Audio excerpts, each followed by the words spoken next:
안녕하세요. 저는 김연지라고 합니다. 한번 제가 사피엔스라는 책을 구체적으로 꼼꼼하게 리뷰를 한번 해보려고 하는데요. 마치 이제 책을 내가 읽은 것처럼 될 수 있을 정도로 한번 조근조근 얘기해 보려고 합니다. 사피엔스 책은 굉장히 최근에 유명해졌던 책인데, 유발 하라리라는 훌륭한 교수님이 쓴 책이고요. 빅히스토리 관점에서 인류의 역사를 한번 짚어본 책이라고 볼 수 있습니다. 이렇게 생겼고 굉장히 많은 상을 탄 핫한 책이죠. 빅히스토리라고 하는 방식은 역사를 지금까지는 뭐 인류학 아니면 생명공학이라든지 유전학 아니면 뭐 지질학 이런 천문학 이런 식으로 각각의 관점에서 역사를 써왔다면 빅 히스토리의 방향은 그 모든 종류를 한꺼번에 다뤄본다는 것이 좀 새로운 부분이고요. 사피엔스가 그런 대표적인 책이라고 볼 수 있을 것 같아요. 여기 나와 있듯이 문제의식이 새로워서 되게 신선하게 다가오는데 읽다 보면은 내 마음에는 안 드는 부분 이런 부분이 나올 수는 있어요. 하지만 그거를 열린 마음으로 한번 쭉 읽어보도록 하겠습니다. 그래서 그렇죠. 한번 인간을 바라보는 새로운 시각을 따라가 보겠습니다. 이 책은 네 가지 내부로 되어 있고요. 첫째는 인지혁명, 그 다음 농업혁명, 그 다음 인류의 통합, 그래서 그 돈과 제국과 종교 세 가지 측면에서 한번 보고, 그 다음 과학혁명에 대해서 훑어보도록 하겠습니다. 굉장히 재밌어요. 전 정말 재밌었거든요. 한번 따라 보시죠. 일단 인지혁명. 원래 우리는 그다지 중요하지 않은 동물이었어요. 당연히 그랬었겠죠. 옛날 입장에서 생각해보면. 그래서 이제 그 역사를 따지는 커다란 흐름에 있어서 한번 살펴보면요. 135억 년 전에 빅뱅이 있었고, 이거는 물리학적인 커다란 시작의 사건이죠. 그래서 물질, 에너지, 시간, 공간이 생기는 그런 시점이었고, 그리고 135억 년에서 30만 년 전, 요때는 이제 화학의 입장에서 원자, 분자 구조의 형성이 시작된 그런 시점이고, 그 다음 38억 년 전에 생물학의 시점으로는 생물이 탄생한 의미 있는 시작점이었고요. 그 다음에 역사라는 뭔가 기록할 수 있는 그런 역사가 시작된 거는 7만 년 전입니다.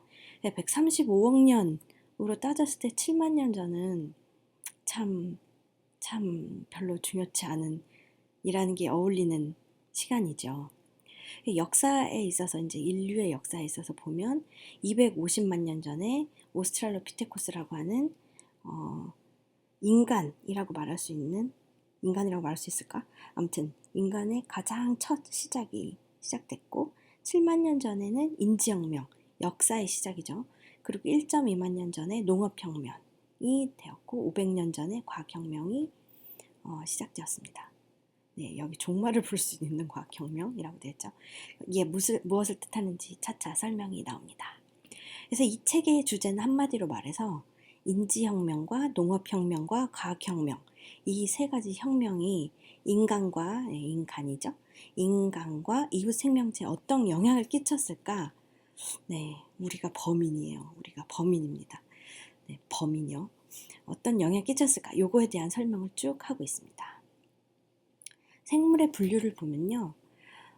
과라고 하는 것이 동일한 선조의 후손들을 다 과라고 하고요. 속은 같은 조상에서 진화한 각기 다른 족. 그래서 우리는 호모 속에 속하고요. 그리고 종은 교배랑 번식이 가능한 후손은 낳을 수 있는 관계. 이런 것을 종이라고 하는데요. 그래서 호모 삼피엔스라고 하는 거는 종이고 사실 우리는 호모 속이라고 해서 되게 여러 가지의 종 중에 하나일 뿐인 거고 우리도 결국에 더 올라가면 과 속에 속합니다. 그런데 우리는 그것을 숨겨왔어요. 우리는 그런 것 중에 하나, 그런 존재 중에 하나라는 걸 숨겨왔는데요. 사실 호모사피엔스도 하나의 과에 속할 뿐이죠. 너무 작으니까 좀 키워서 우리도 하나의 과에 속할 뿐인데 이게 은밀하게 비밀이었어요. 우리 종이 1만 년간 사피엔스 하나밖에 없었거든요. 그래서 우리는 유일한 인류라고 생각했고 사실은 더 있었는데 그렇게 생각하고 굉장히 독특한 우리밖에 없으니까 그리고 생각하는 존재 생각의 정에 따라 다르겠지만 이런 식으로 생각하는 존재는 또 우리밖에 없고 하니까 우리는 굉장히 독특하다고 착각하고 있었죠. 착각이기도 하면서 세뇌이기도 하면서 그래서 우리 인류 호모 속에 속한 인류는 250만 년 전에 오스트랄로피테쿠스부터 시작됐는데 유럽이랑 서아시아 쪽에는 네안데르탈렌시스 우리가 네안데르탈인이라고 하는 그래서 네안데르탈 골짜기의 사람이란 뜻이에요 이게. 그래서 이 사람들은 덩치가 크고 근육이 좋고 빙하기나 추운 기후를 잘 버틴 이런 인류도 있었고요. 아시아에는 호모 에렉투스라고 해서 사실 가장 오래 지속된 인간종이고요. 200만 년이나 지속됐던 그런 종이고 그리고 인디 자바섬 쪽에는 호모 솔렌시스 솔로 계곡에서 온 사람 이런 종도 있었고요. 동아프리카에서는 호모 루돌펜시스 이런 종도 있었어요. 그리고 호모 에스가르터, 호모 사피엔스 이런 종도 있고요. 그리고 우리가 슬기로운 사람을 붙인 거죠. 어떻게 보면 뻔뻔한 네이밍이라고 얘기하고 계신데요. 네, 이렇게 여러 종이 사실 있었어요. 그래서 우리는 원래 우리가 그 오스트랄로피테쿠스로부터 차곡차곡 발전해 왔다고 이렇게 허리가 쫙 피면서 그런 그림 많이 봤잖아요. 근데 사실은 그렇게 차곡차곡 변화해 온 게 아니라 되게 다양한 종이 동시에 살았어요. 그러니까 아마 우리가 배웠던 차곡차곡 발전해 왔다 그거는 아마 그 화석이 발견되기 전인 것 같고요.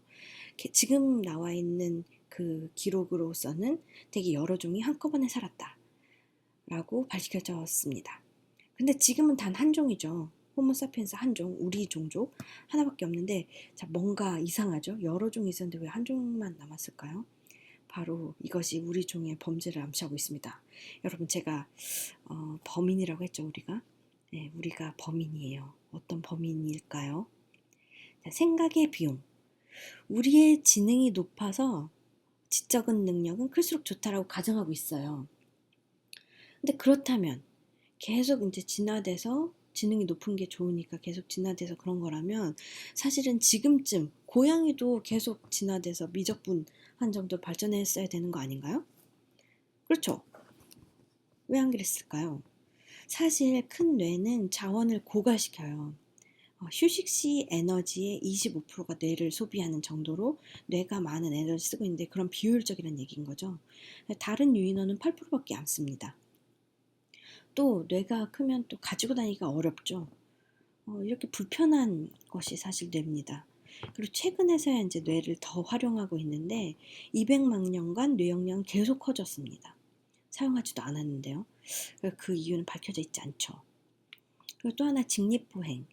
손이 자유롭고 높이 서니까 좋긴 좋은데 직립보행을 하면 허리랑 목이 아프고 엉덩이는 좁고 그리고 머리는 커지는데 엉덩이는 좁아지니까 중심을 잡아줘야 되니까 직립보행 해야 되니까 엉덩이 좁아지는데 또 머리는 커지는데 엉덩이가 좁아지니까 출산이 또 어려워요. 그리고 또 그래서 애를 빨리 낳는 거죠. 왜냐면 쬐끔할 때 낳아야 하니까. 그래서 미숙아를 낳게 되고 그리고 어른들이 보살펴야 하니까 사회적 능력이 뛰어나지긴 하죠. 이것이 이제 인류의 강점인 거고요. 그리고 다른 동물들의 식사가 끝난 후에야 먹어야 했기 때문에 왜냐면 우리는 뭐 다른 호랑이 이런 애들보다 약했으니까요. 그래서 골수 등을 먹어야 남겨진 것, 그들이 먹기 힘든 그런 부분을 먹기 위해서 이제 뼈 쪼개는 도구가 발달하고 이러지 않았겠느냐. 그러면서 이제 우리 더 똘똘해져야만 했고 뭐 이런 얘기도 나오고요. 먹이사슬 끝에 최고점으로 단숨에 이제 간 종이 우리 호모 사피엔스인데요. 말하자면 이제 사자나 상어 같은 종은 수백만 년을 통해서 먹이사슬의 최고점으로 올라갔는데요. 그렇게 되다 보니까 차근차근 그렇게 되어 갔기 때문에 생태계를 파괴하지 않고 견제와 균형이 함께 진화했는데 우리는 너무 빨리 올라갔기 때문에 생태계가 적응을 못하고 인간 역시도 적응을 못하고 지금 이 생태계와 함께 굉장히 스트러글 하고 있는 상태죠. 또 하나 우리의 특징이 익혀먹는 종족이에요. 불의 사용은 이제 먹이사슬의 최정점으로 가는 길로 역할을 했는데요. 우리가 소화할 수 있는 게 늘어났죠. 왜냐면 익혀 먹었으니까. 그리고 소화하기 쉽게 익혀 먹기 때문에 식사도 굉장히 빨라졌어요. 뭐 그래서 창자가 짧아지고 뇌가 커졌다 이런 말도 나오기도 하고요. 하나의 썰로. 불은 신체 형태, 우리 신체의 형태, 구조, 힘의 한계를 넘을 수 있는 그런 역할을 해줬습니다. 호모 사피엔스는 형제 살해범이라고 또 표현할 수도 있는데요. 아까도 말했듯이 우리는 되게 여러 종이 한꺼번에 살아 있었어요. 15만 년 전에는 우리랑 똑같이 생긴 다른 종들이 있었습니다. 그런데 다 사라졌어요. 하나는 교배 이론이라는 것이 있는데요. 사피엔스가 퍼져나가면서 그곳의 종들을 만나서 교배했다라고 하기는 하는데 일부 유전자에는 지금도 우리 호모사피엔스 유전자 속에 네안데르탈인이나 데니소바인의 DNA가 있다고 해요. 그래서 5만 년쯤 전에 잠깐, 원래 우리는 이제 유전적으로 교배가 가능한 종은 아니었지만 잠깐 교배가 가능한 시점이 있었던 것 같다. 그래서 우리의 DNA의 아주 일부분이 살짝 그들의 DNA가 섞여 있다라고 하고 있고요. 또 하나는 교체인론, 인종 학살이 이루어졌다는 건데 사피엔스가 어떤 종의 인류가 살아있는 곳에 도착을 하게 되면 그 인류는 멸종이 되는 됩니다. 아마 자원을 둘러싼 대량 학살이나 아니면 우리 이제 인류끼리 서로 바라볼 때 무시하기에는 이거는 개니까, 이건 곰이니까 이렇게 무시하기에는 너무 친숙하고 그 종이 관여하게 하기에는 또 너무 다른 그런 존재적인 이유로 학살하지 않았냐라는 썰도 있고요. 또 그렇게 가능하게 한 것이 언어다. 우리 인류가 뛰어났던 다른 종에 비해서 특히나 뛰어났던 학살 가능할 수 있었던 게 이제 언어다라는 말이 있습니다. 결국엔 우리가 그 인종들 다 학살했다는 이쪽으로 더 실리고 있어요. 다른 예들도 그런 것들이 많거든요. 두 번째 장, 이제 정말 재미있는 두 번째 장이 나오는데요. 지식의 나무라고 해서 이제 인지혁명을 얘기하고 있습니다. 에 대해서 이제 얘기하려고 합니다. 7만 년에서 3만 년쯤 전에 아프리카를 벗어나 지구를 정복하게 되는데요.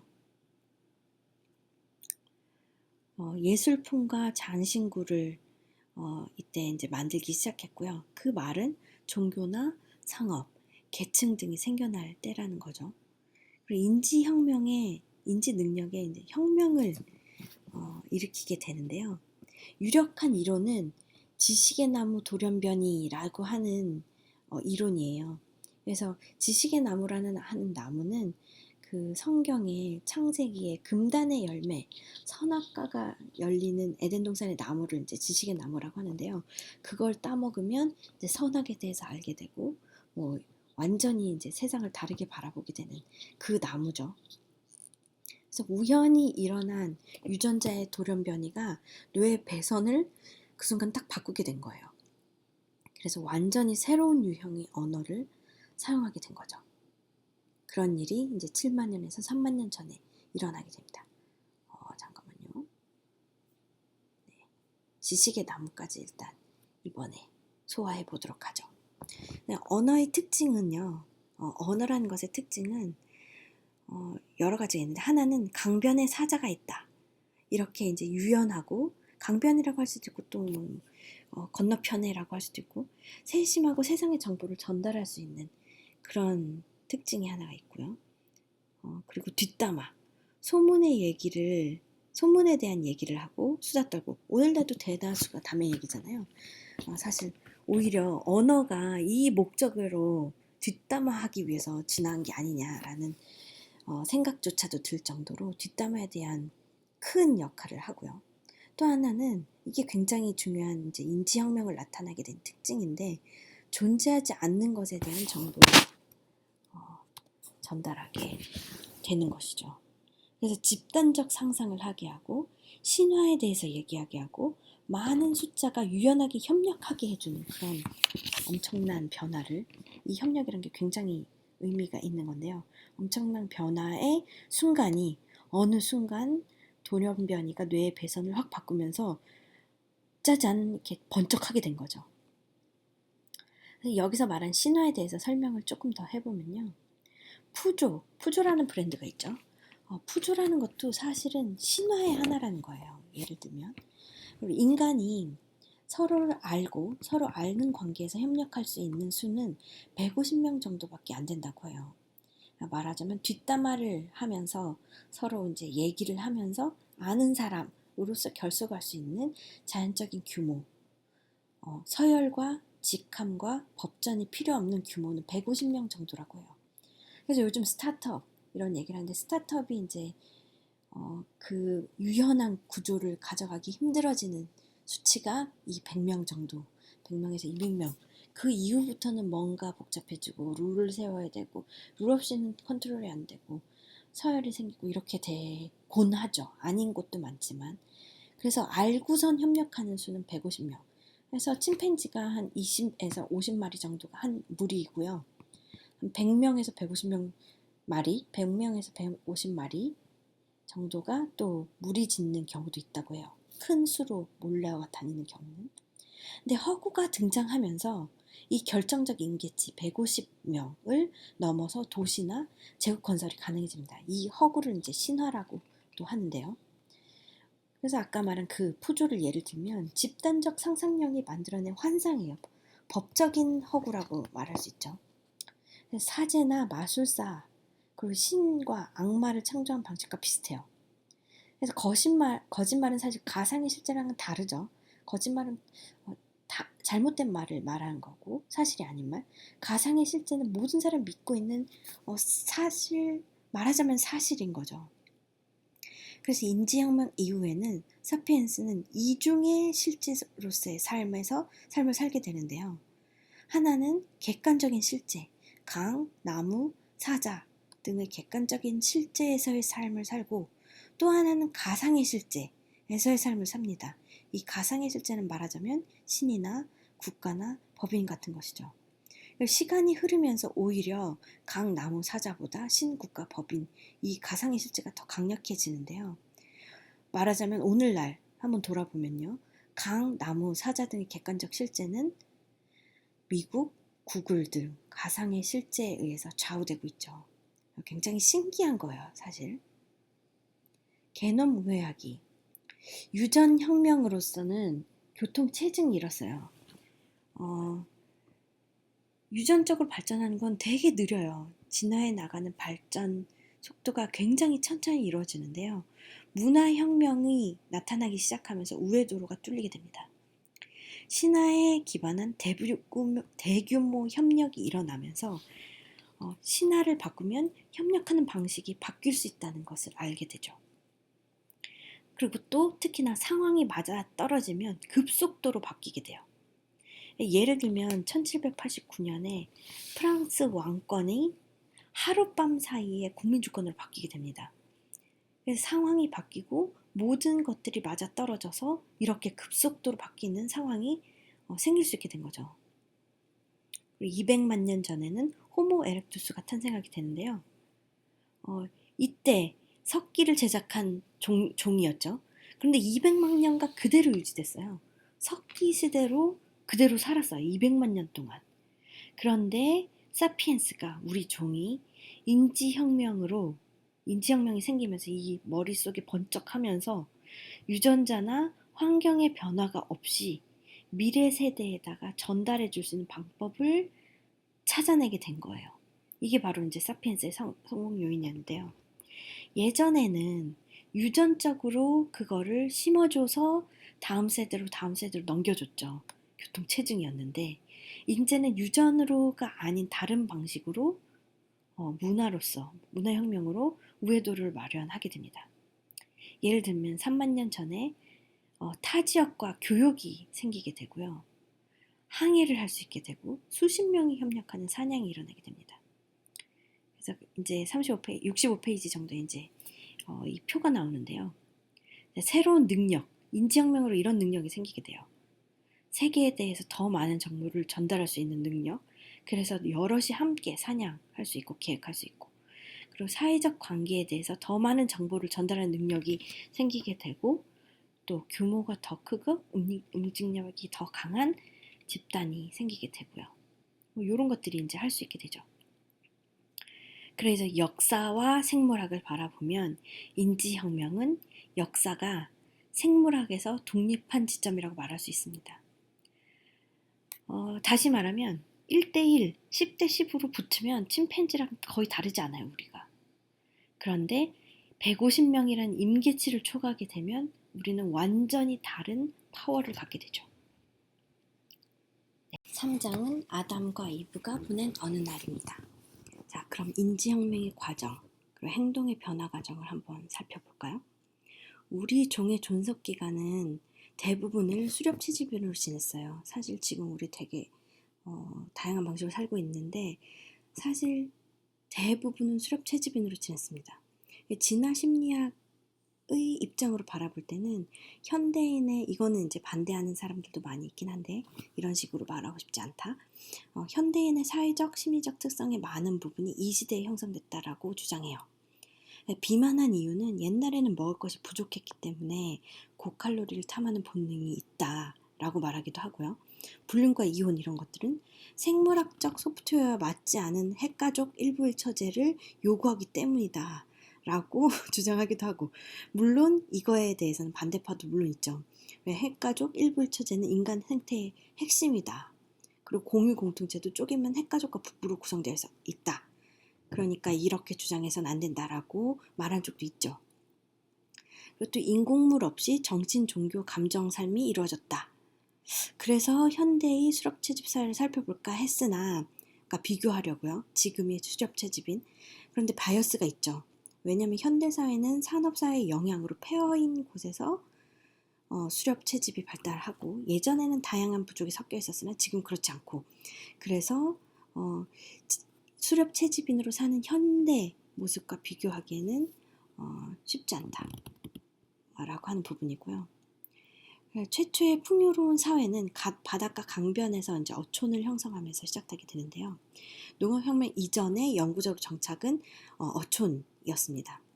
개인 수준에서는 고대 수렵 채집인의 역사상 가장 아는 것이 많고 기술이 뛰어났어요. 그러니까 개인적으로 봤을 때 한 명 한 명으로 뒀을 때는 뇌의 용적도 수렵 채집 시대가 제일 컸고 그 이후로 좀 줄었고요. 그리고 신체적 기술은 훨씬 뛰어났고 그리고 생활도 훨씬 안락하고 보람된 생활을 했어요.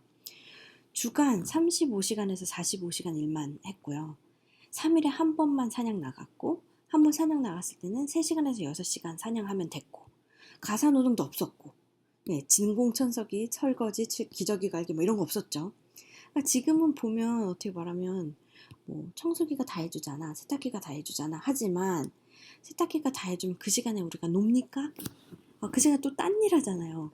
그러니까 이게 우리를 도와줬다라기보다는 뭔가 좀 이상한 거예요. 우리를 더 굴리고 있죠. 그리고 이 당시에 이제 호랑이와 뱀에도 물렸긴 했지만 반면에 차에 치지도 않고 산후공해도 없었죠. 굶거나 영양실조도 적었고요. 키 크고 신체도 건강했어요. 왜냐하면 식단이 되게 다양했거든요. 그래서 이것저것 다 먹었어요. 먹을 수 있는 게 굉장히 다양했죠. 그리고 평균 수명은 30년에서 40년 정도인데, 근데 여기서도 이제 따져봐야 될 것이 어린이의 사망률이 높아서이지 1세 이후, 1세 이전에 너무 많이 죽어서 1세 이후로 따지면 60세에서 80세까지 살았습니다.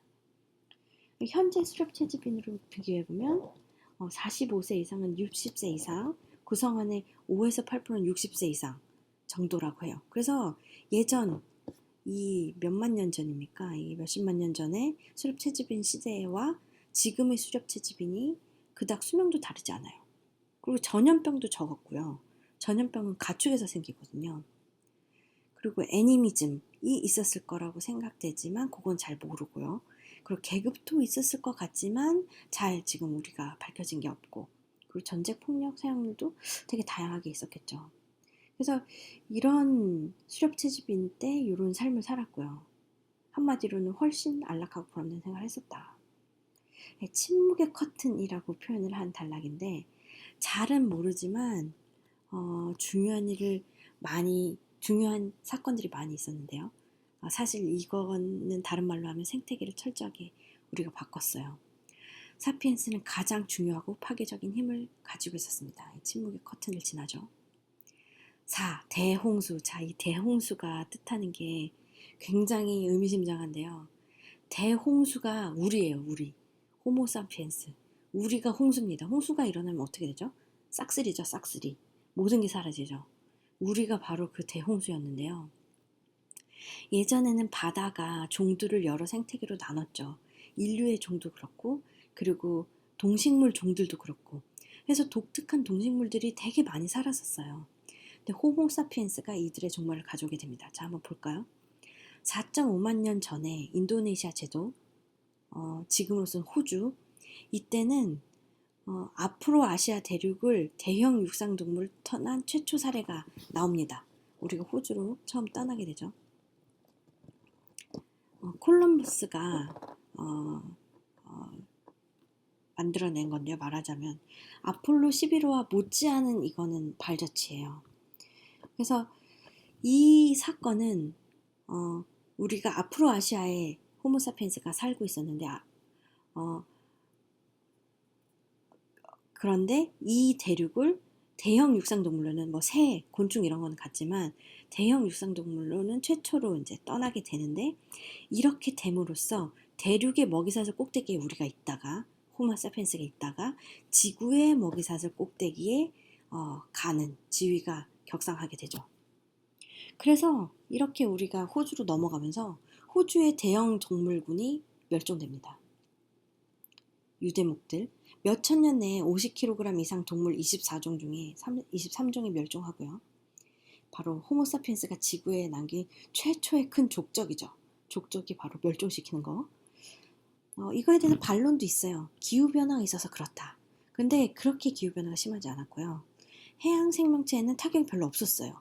기후변화라면 해양 생명체에도 영향을 줬어야 됐잖아요. 그렇지 않았고요. 그리고 또 이 호주의 이 멸종이 호주에서 끝나지 않고요. 앞으로 우리가 발을 내딛는 다른 대륙에서도 계속 이런 일이 벌어집니다. 뉴질랜드에는 800년 전에 인류가 상륙했는데요.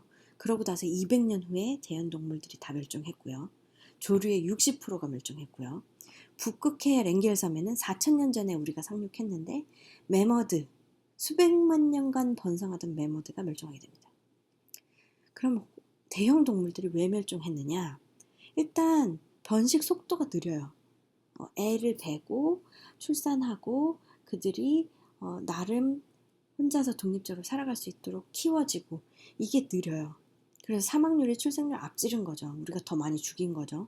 그리고 사냥하기 쉬워요. 커다라니까. 그리고 불 지르는 화전법을 쓰게 되면 우리가 불을 질러버리면 그들이 숨을 곳, 그리고 살 곳, 먹을 곳이 사라집니다. 그래서 호주에 유칼립투스 나무는 화재에 강한데 코알라만 살아남았어요. 그들은 화재에 강한 그 유칼립투스를 먹고 살잖아요. 그래서 호주에 지금 남은 게 코알라, 캥거루밖에 없는 거죠. 그리고 또 기후의 영향도 살짝 있긴 있었죠. 자, 그렇게 4.5만 년 전에 인도네시아를 우리가 아작을 내고 1.6만 년 전에 아메리카로 가죠. 이때 나무늘보가 종말하게 됩니다. 해수면이 낮아지면서 이때 아메리카와 육로로 연결돼요. 이 시베리아랑 알래스카 북서부가 연결이 됩니다. 그러면서 이제 우리가 아메리카 전역으로 이렇게 넘어가게 되는데요. 1, 2천 년 사이 동안 이제 아메리카를 싹 우리가 정복하게 됩니다. 이 사건은 사피엔스의 창의력과 적응력을 얼마나 적응력이 강한지 증명해주는 사건이라고 할 수 있는데요. 극단적으로 이렇게 다양한 서식지에 같은 유전자를 가지고 이렇게 최단 기간 동안에 이주한 예는 없었어요. 우리가 굉장히 적응력이 뛰어났었죠. 그러면서 이제 아메리카에 2000년 동안 우리가 대부분을 멸종시킵니다. 북미의 대형 동물 47속 중에 34속을 우리가 죽였고요. 남미의 60속 중에 50속을 멸종시킵니다.